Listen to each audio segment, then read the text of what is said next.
कितना बदलाव आया? सो फर्स्ट ऑफ ऑल सबको नमस्कार। तो मैंने 2014 में 13 साल में एवरेस्ट क्लाइम किया था, जब मैं भी मुझे भी इनविटेशन मिला था प्राइम मिनिस्टर से। सो सी इमेजिन 13 years पे एवरेस्ट चढ़ना is not easy and coming from A humble, I come from A humble background, छोटा सा गाँव, देयर इज़ नो फैसिलिटीज़, वहाँ से आई हूँ।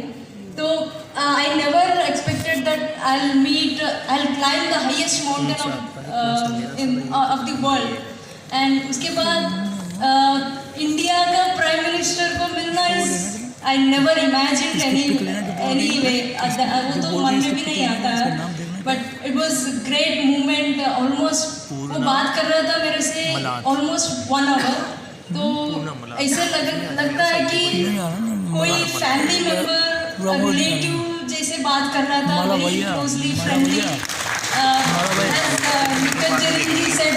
नर्वस लगता है थोड़ा सा, but when we started interaction it was like family friendly interaction, very happy and motivated, इसे मोटिवेशन जैसे लगता है, and a very good support from him. And recently Mann Ki बात में भी मेरे बारे में 7 summits all continents highest mountains मैंने क्लाइम किया हुआ, तो उसके बारे में भी मन की बात में वो ही टोल्ड अबाउट मी, तो it was great motivation for me. I mean ऐसे लगता है कि मुझे और बहुत कुछ करना है।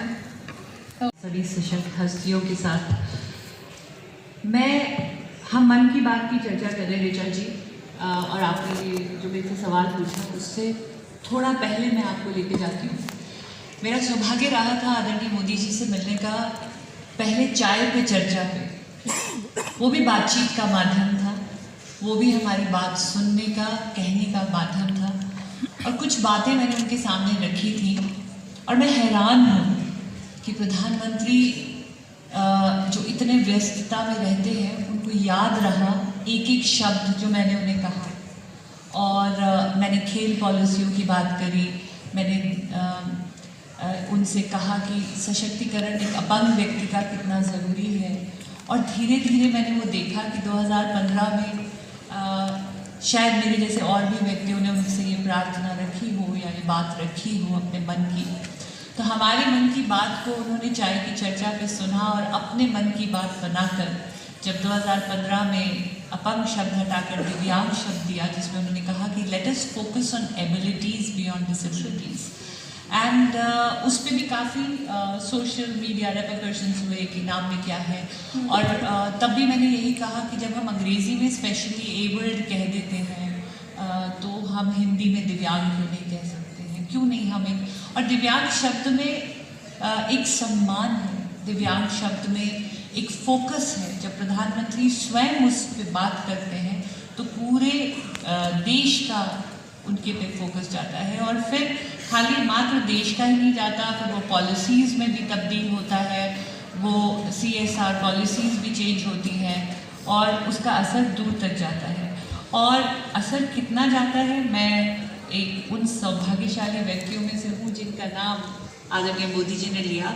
मैं 1 मिनट की वो क्लिप आपको दोबारा सुनाना चाहूँगी यहाँ पर। शायद खेल से भी बढ़कर इस पैरा ओलंपिक ने और हमारे खिलाड़ियों के प्रदर्शन ने मानवता के दृष्टिकोण को, दिव्यांग के प्रति देखने के दृष्टिकोण को पूरी तरह बदल दिया है। और मैं हमारी विजेता बहन दीपा मलिक की इस बात को कभी नहीं भूल पाऊंगा। जब उसने मेडल प्राप्त किया तो उसने ये कहा, इस मेडल से मैंने विकलांगता को ही पराजित कर दिया है। इस वाक्य में बहुत बड़ी ताकत है। इस बार पैरा ओलंपिक में हमारे देश से 3 महिलाओं समेत 19 एथलीटों ने हिस्सा लिया।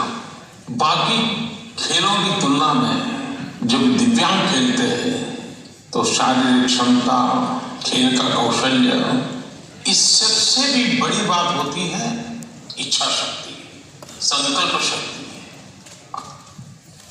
आप सुनिए और आप गौर करिए कि बात खेलों की हो रही थी, लेकिन आदरणीय प्रधानमंत्री मेडल से ज़्यादा इस बात से खुश थे कि इन मेडल्स ने हमारे देश की मानसिकता को बदला है। ये है उनके मन की बात।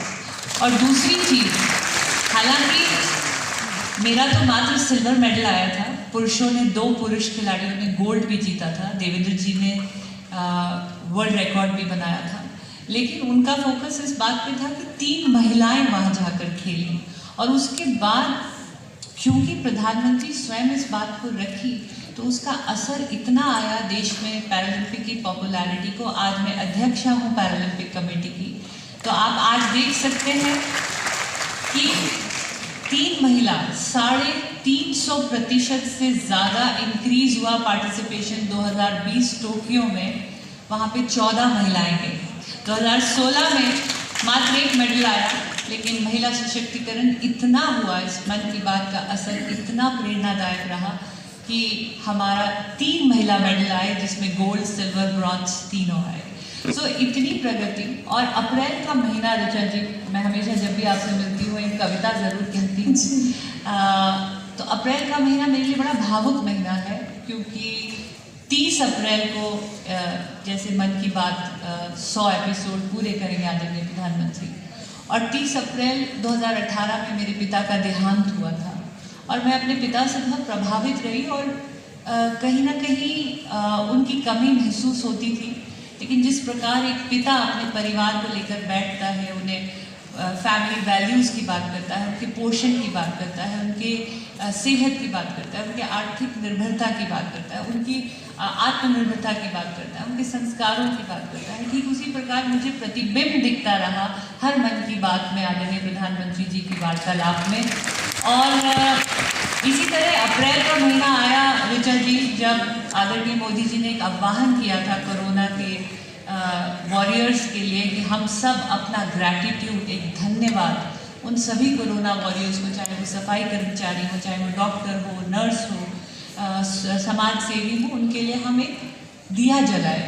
और उस पर भी काफ़ी हास्य हुआ, कई बार नेगेटिव मीडिया आई और कहा कि क्या 9 बजे 9 मिनट दिया जलाने से कोरोना चला जाएगा। उनका भाव जो उसमें रहा, तो वहाँ पर प्रेरित होकर आज हम नारी शक्ति की भी बात कर रहे हैं, एक पिता समान प्रधानमंत्री की भी बात कर रहे हैं, और अपने पिता को भी मैं याद कर रही हूँ क्योंकि कुछ ही दिनों में उनकी बरसी भी है। तो एक उस पे कविता लिखी थी कि दिए के ऊपर, दिया जलाने के महत्व पर इतनी चर्चा है, तो जब दिए के ऊपर मेरे पिता ने मेरा नाम दीपा रखा होगा तो क्या सोचा होगा। कुछ समावेश मन की बातों में बोली गई नारी शक्ति की बातों का भी है, कुछ एक पिता का बेटी के सशक्तिकरण का भी है, नारी शक्ति का भी है। छोटी सी कविता है। दीपा मेरे पापा के शब्दों में मन की बात और आदरणीय मोदी से प्रेरित होकर लिखी गई ये कविता। दीप सी प्रज्वलित, सकारात्मकता को समर्पित, वीर स्वभाव से गठित बिटिया तुम ऐसी होना, ज्ञान से दूर करना अंधकार, जुल्म का न सहना प्रहार, मानवता का करती रहो प्रचार, बिटिया तुम ऐसी होना, हृदय के हर डर को हराना, जीत के ही सर्वदा दीप जलाना, कर्मठता की शक्ति को बढ़ाना, बिटिया तुम ऐसी होना, पीड़ित को अवश्य देना दान, शिष्टाचार का करना आदान प्रदान, देश के लिए दे देना बलिदान, बिटिया तुम ऐसी होना, न करना कभी स्वयं की बड़ाई, सीखते रहना खूब करना पढ़ाई, अंधकार पे करना रोशनी की चढ़ाई, बिटिया तुम ऐसी होना, आग की ज्वाला सा, आग की ज्वाला सा, ज्योति के उजाला सा, दीपा रखा है मैंने नाम तुम्हारा, जीवन के संघर्ष से कभी डर न जाना, दीपा बेटी मेरी तुम सदा, उम्मीद का एक नया दिया जलाना।